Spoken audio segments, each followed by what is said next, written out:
Esto ye Les Fartures, con David Castañón. Hare Krishna.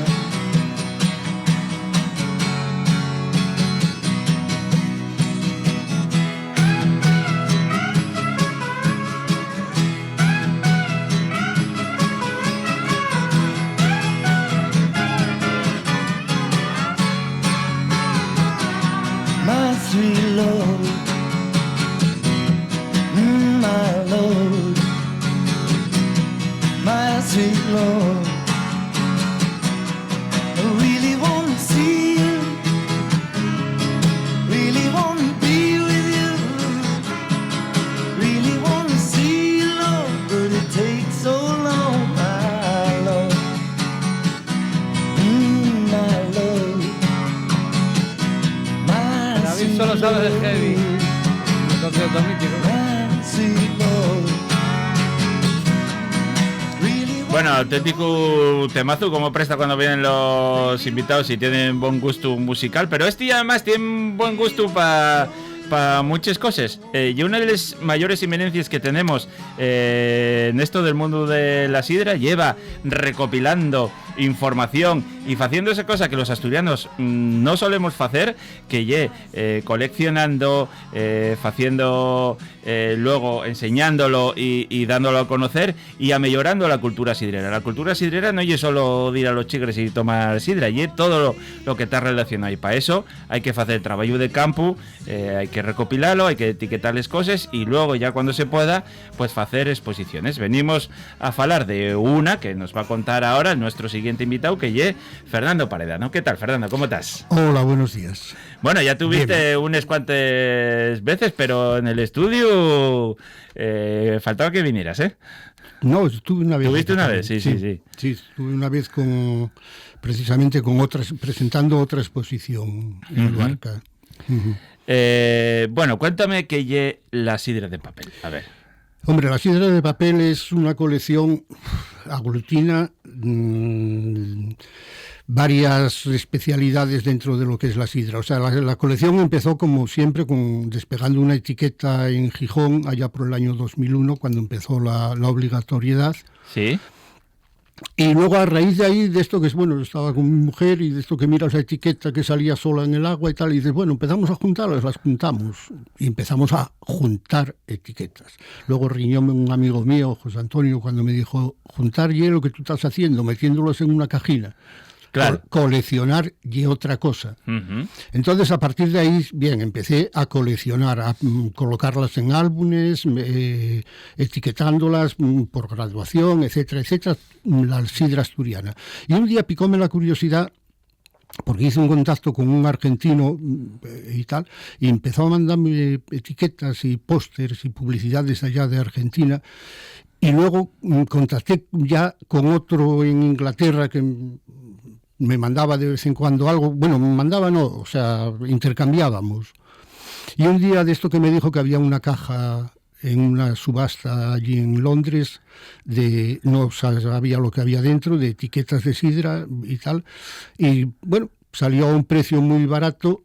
Bueno, en realidad fueron 10 libras o 12 libras, bueno, ¿sí? Estamos hablando del año 2007, 2008. Ajá. Y con gastos de envío y todo no me llegó a las 20 libras. Y cuando me llegó la caja a casa había 100 y pico etiquetas, bueno, 100 y pico no, 300 y pico etiquetas antiguas de Inglaterra, de Gran Bretaña, Irlanda, etcétera, etcétera. Claro. Entonces, claro, tú ahí ya empezaste a ver un poco... Empecé a ver un mundo de etiquetas, Eso, un claro. mundo de sidra realmente. Entonces ya empecé a contactar. A ver, Internet, todos sabemos que es un mundo que te abre las puertas por completo. Y empecé a contactar con gente de todo el mundo.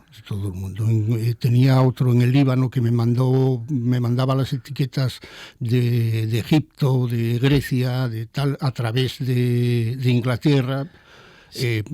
Había, o sea, estos en Argentina lo mismo. El de Argentina me localizaba etiquetas de toda Sudamérica.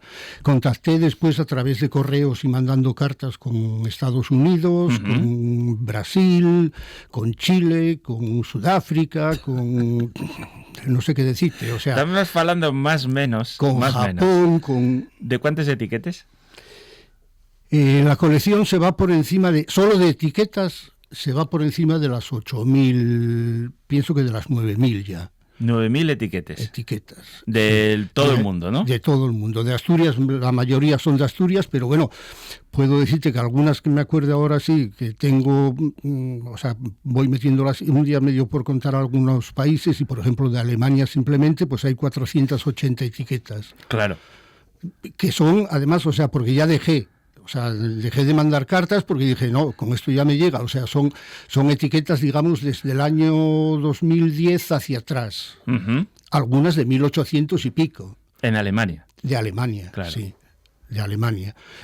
Por ejemplo, de Estados Unidos dejé de mandar. Yo de Estados Unidos tengo un detalle muy bueno que es con la champanera de California, bueno, no me sale el nombre ahora, que fue de las primeras. Y cuando yo les pedí las etiquetas me mandaron un sobre que reventó por el camino, venía abierto. Ajá. Bien, es verdad que no faltaba ni una sola etiqueta. Y venía incluso la primera etiqueta que habían sacado ellos al mercado en 1890. ¡Qué maravilla! Claro. Ya te digo. Todo esto a mí me parece muy importante porque igual... Tú cuando empezaste todo esto no sabías que se hacía sidra en tantas partes del mundo, no. Como el 99,9% de los asturianos, que siempre pensamos que la sidra nada más ya era asturiana. Y que bueno, que había unos vascos un poco imitando a nosotros, vascos y poco más. 4 gallegos y un cántaro, eso. o 4 cántaros y un gallego en este caso, sí. Pero que nadie pensaba que había un mundo de sidra por ahí abierto. Yo llevé muy gratas experiencias con esto, porque por ejemplo cuando me mandaron de Egipto una etiqueta de los que mayormente, porque esta de Egipto es de cuando la guerra es de las tropas inglesas, hay acuarteladas cuando la Primera Guerra Mundial, entonces es lógicamente una sidra sin alcohol. Uh-huh. Pero es que luego mirando, o sea, encontré etiquetas en Tailandia, en Birmania, etcétera, o sea, países del astro inglés, sí, claro, donde ellos montaban siempre fábrica de agua mineral y fábrica de sidra. Claro. Hacían una cosa con la otra, gasefeaban, etcétera, etcétera. Entonces, hay etiquetas que sí, o sea, están elaboradas en esos países. Realmente, cuando empiezas a mirar quiénes son los elaboradores, quiénes son los propietarios de las fábricas, porque bueno, te vas buscando la historia siempre, y siempre son ingleses afincados allí. Uh-huh. Siempre, o sea, ellos estuvieron y extendieron la sidra por todo el mundo. Sidra champanada, vale, de acuerdo. Bueno. Pero sidra es. Y con variedades inglesas. Y con variedades inglesas, claro. O sea, variedades secas, variedades dulces, etcétera, etcétera. Y la etiqueta rica, ¿eh? Sí, no, yo tengo probado de todo. Sí. De todo. Yo, por ejemplo, o sea, contacté 2 contactos que me hicieron mucha gracia. Uno fue en Moscú, que lo convencí para que viniera, no sé si tú te acuerdas de cuando se hizo CICER, sí. La feria de muestras. Bien, yo colaboré con esa feria anónimamente. Ajá. Anónimamente, porque yo con mis contactos, o sea, por ejemplo, Copa de Oro de México, que se vino aquí, yo lo convencí para que viniera. Claro. Casa Breton de Canadá, de Quebec, que tengo gran amistad, que me mandó un muestrario entero de todas las sidras que hacían, etcétera, etcétera, etcétera. Lo trajo él a España y me lo mandó desde España, que le salía más barato. Claro, porque... Ya te digo. Claro. Y contrasté con una anécdota muy curiosa en Perú. Sí. Un día me encuentro con una sidra y cuando voy a mirar, le mandé la típica carta y me la devolvió. Y cuando voy a mirar el nombre del paisano, el apellido La Bandera. Ah, claro. Claro, había marchado de Gijón para allí, había llegado, me contó la historia, había plantado unos cuantos pumares allí y estaba haciendo sidra natural. Ah, que yo le dije, ¿y quién la escancia? Y dije, convencí y enseñé ya a 2 nativos para que me escancien en el Chigre, él llamaba y así, o sea, tenía un bar, tenía una taberna, para que me escancien la sidra. Y bueno, no lo hacen del todo mal, digo, bueno, anda. Impresionante, ¿eh? Impresionante. Son cosas que dices... Anécdotas que te encuentras por el mundo de eso, con el mundo de la sidra. Bueno, pero son anécdotas que al final lo que dan a entender es que la cultura sidrera trasciende Sí. Asturias, porque date cuenta que algo tan universal, o sea, algo tan local, perdón, como el acto de echar un culete de sidra, ya lo ves, en Perú queríamos que también nos replicaran esto. Bueno, otra anécdota que esto que te contaba con el de Moscú, con la sidra San Antón, se llama la sidra. Además, había estado investigando por el País Vasco y Francia y tal, y terminó viniéndose a Sícer también. Y yo la primera foto que me encuentro de él es con un depósito, podía ser de 2.000 litros o una cosa así, espichando la sidra. Él se llevaba vasos para allá, se llevó botellas, se llevó de todo. En Moscú. En Moscú. Luego cambiaron y quitaron la sidra natural en botella nuestra, o sea, en botella molde de hierro, y estaban haciendo en rin filtrada. Claro. Estaban haciendo sidras espumosas y sidras filtradas. Claro. Pero bueno, esto es una parte muy pequeña de lo que es la exposición. A esta parte yo la llamo no estamos solos en el mundo. Bueno, la exposición, vamos a decirlo, y luego lo repetimos al final. La exposición ya se puede ver en el Centro de Arte Rupestre de Tito Bustillo. Ya lleva en el día 11 y acaba el día 26 de octubre, el domingo. Vale. Horarios, lo más o menos los del que está abierta la exposición allí, ¿no? Sí, el horario es un poco... Porque el Centro de Arte trabaja en plan administrativo, entonces abre desde las 9:30 de la mañana hasta las 5:30, 6 de la tarde. Vale. Los sábados creo que 6:30, una cosa así. Vale, un poco más. Pero bueno, que hay tiempo abondo para... Sí. verla, Sí, no, todavía queda... Y en esa exposición, eso, hay un viaje por todo el mundo, pero y es muy importante el viaje que faes también con la sidra asturiana. Lógico. O sea, la parte primordial de la sidra, o sea, de la exposición, es, digamos, la sidra asturiana. Hay una parte que va de etiquetas, que lo que yo llamo son mis primeras etiquetas, son 107 llagares, me parece que tengo desde que se empezó a registrar los llagares en el gobierno, o sea, en la consejería. La mayoría de ellos ya están cerrados porque deben de quedar 70 y pico llagares ahora, cada día Igual dices muchas, Sí, pero bueno, igual digo muchos. Y una pena, sí. Y son eso, quitando que me faltan 2 o 3 que fue imposible de localizar, el resto son las primeras etiquetas de cada llagar allá por el 2001, 2002...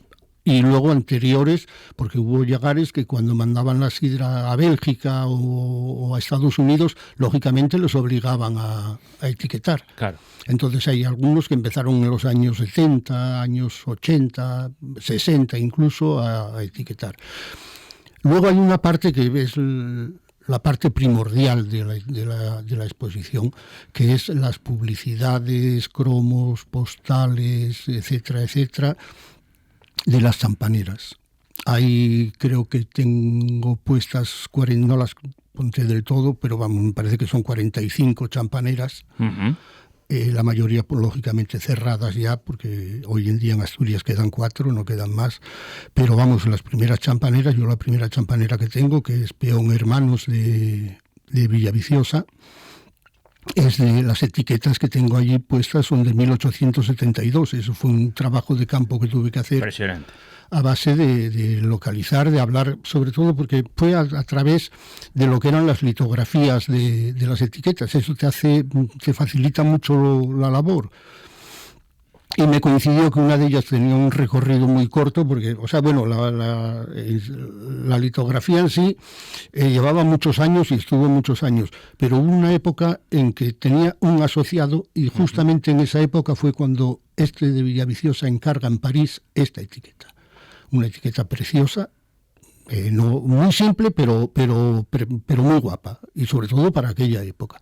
Entonces esto me facilitó mucho el localizar justo que yo me llevé una sorpresa cuando vi que esto es 1870, 1880. Entonces me fui a Villaviciosa, me puse en contacto con el ayuntamiento, todo tipo de facilidades en el archivo, y buscando en los libros de matrícula, efectivamente allí encontré Peón Hermanos, al señor con la elaboración de sidra y envía viciosa sidra espumosa. Porque claro, tú al final tienes que hacer un labor de investigación, porque todo esto cuando tú ibas atopándolo, casi no había documentación, ni casi podías mirar ningún libro de ello, ¿eh? No, hay muy poco. Claro. En realidad, aunque sea un mundo tan grande para Asturias, lo que es documentación escrita, hay muy poca. Uh-huh. Quitando, ahora después de que Cabrifós hubiera hecho la exposición, ese libro es una maravilla, el libro que hizo de la Patria de Sidra, que yo lo recomiendo a cualquiera, que además puedo decirlo porque también lo dicen ellos, se puede descargar de internet. Sí. Entonces, pero es una documentación, son fechas, son datos, que te llevan a saber mucho sobre las champaneras, sobre cómo se crearon y cómo se murieron. Claro. Y los asturianos no somos conscientes de todo eso, ¿eh? Yo, a raíz de la entrega, de la concesión de Patrimonio Inmaterial de la Humanidad, se puso como primicia o primordial el escanciado. Uh-huh. Entonces, claro, el escanciado conlleva nada más sidra natural. Pero no nos damos cuenta que quien abrió realmente el mundo de la sidra, el mercado de la sidra en todo el mundo, estamos hablando de que había, y están allí los documentos, exportaciones a Filipinas, exportaciones a Bélgica, exportaciones a África, a Marruecos. El gaitero tenía representantes en Marruecos, exportaciones después a Estados Unidos, Canadá, Argentina, Chile, etcétera, etcétera. Quien puso el nombre de sidra asturiana en el mundo fue las champaneras. Claro. Que también es verdad que eran las que tenían medios económicos y todo tipo de medios materiales para hacerlo. Uh-huh. Porque producían, cualquier champanera de aquellas en el año 1900, en el año 1910, te producían 3.000, 4.000 botellas diarias. Uh-huh. Y la mayoría eran para la exportación. Salían barcos, yo tengo allí algún embarque del puerto de Gijón, por ejemplo, de la champanera La Aldeana de Gijón, que en cada embarque salían 4.000, 5.000, 6.000 botellas. Uh-huh. Pero es que no eran ellos solos. Claro. Al mismo tiempo el gaitero mandaba la gabarra, si bien a Gijón, bien a Santander, y la mandaba con miles de cajas, que salían todas en este caso la mayoría para Sudamérica. Claro.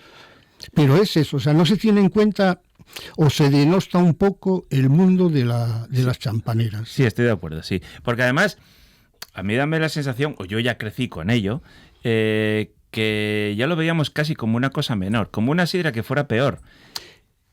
Tuvo una época muy mala las champaneras.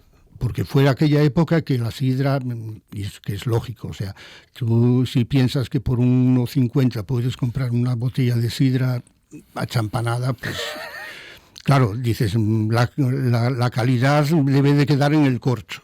Eso ya. Ya te digo, entonces estuvieron, bastante fuera de sitio.